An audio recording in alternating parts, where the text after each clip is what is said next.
We are going to be working on image clipping in Photoshop and dragging that image, less the background, into InDesign and wrapping our text box around it. So the first thing that you want to do is go into Photoshop and go to File and open the image that you want to clip.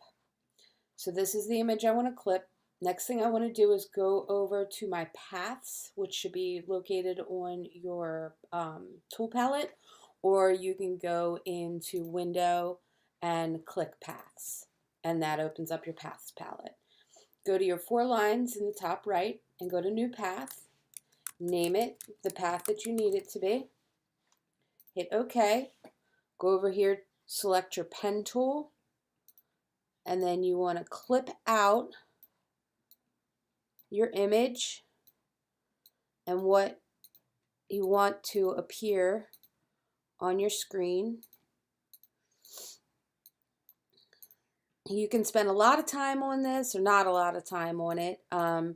Really it just kind of depends on what you want to present. I like to spend a lot more time on it than the average because I like to make sure that the images are clipped exactly how I want them to appear in my document. That way I don't have to go back and redo any steps. So my advice is take your time, make it really big, zoom in, and get the exact path that you want. That way you only have to go through this process once. So now I have my path. So now I want to go ahead and clip my path. So this is called clipping path. So go ahead and select that. And then for the flatness, this dictates how flat your lines are going to be. I like a pretty low variable on this, so I'll go the lowest and put 0.2 and hit OK. And that's created my clipping path. So then I want to go over here, and if I need to rename it or I didn't name it right, go ahead and now is the time. So when you select off of it, and you select back on, you can see that the clipping path has been created. So the next thing you want to do is go up to File, Save As, name it however you want to name it, save it in the file that is your links file for your InDesign document. For me, I'm just going to put it on my desktop. And then Format, you want to go ahead and change that to Photoshop EPS. What that does is that allows it to be a Photoshop image, but it gives the EPS, which is the vector portion of the image. Then you want to go ahead and hit Save. Make sure it's TIFF 8 bits per pixel, and encoding is ASC1185. Then you go ahead and hit OK.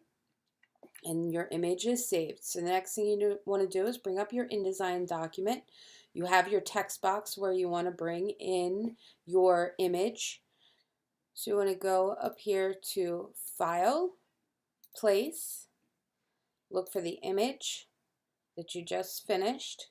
It should be .eps. Hit Open. And there's your image, less your background. Shift Command will resize the image and the bounding box together. So get it the size and the placement that you want within your text box. You can make any adjustments later. The next thing you want to do is make sure that this text wrap panel is open, and that's located under your window. And you'll see I have a checkbox next to mine because text wrap is already open. And the next thing I want to do is hit the wraparound object shape. Make sure your image is selected and then hit wraparound object shape. And you can see that it's already made an adjustment within your text. Then you want to give your shape a little bit of padding. That way your text isn't running directly into your object.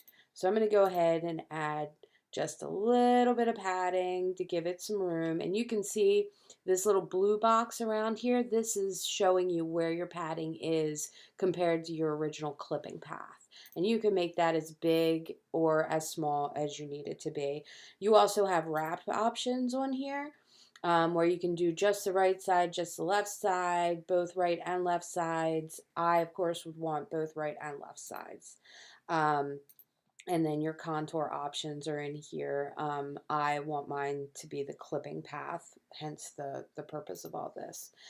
And that is how you bring in clipped images, and also adjust padding. This padding wrap can also be done on any bounding box that you would have in there. So say I wanted to put just a blue box up in the beginning of my paragraph, and I want to add a little bit of padding around it. Um, I want to make sure that if I'm only doing the right and the bottom, I can go ahead and unlink this and then just do the right side and the bottom, or I can keep it linked and do it all the way around. And that does the same thing. You can see the blue line around the bounding box, just like when we had our object, and that's how you add a little bit of padding. And then you can make any adjustments that you need from there, just seeing where your lines are separating and stuff. Make sure it's placed properly. And that's how you do that. And then, of course, save your document when you're done.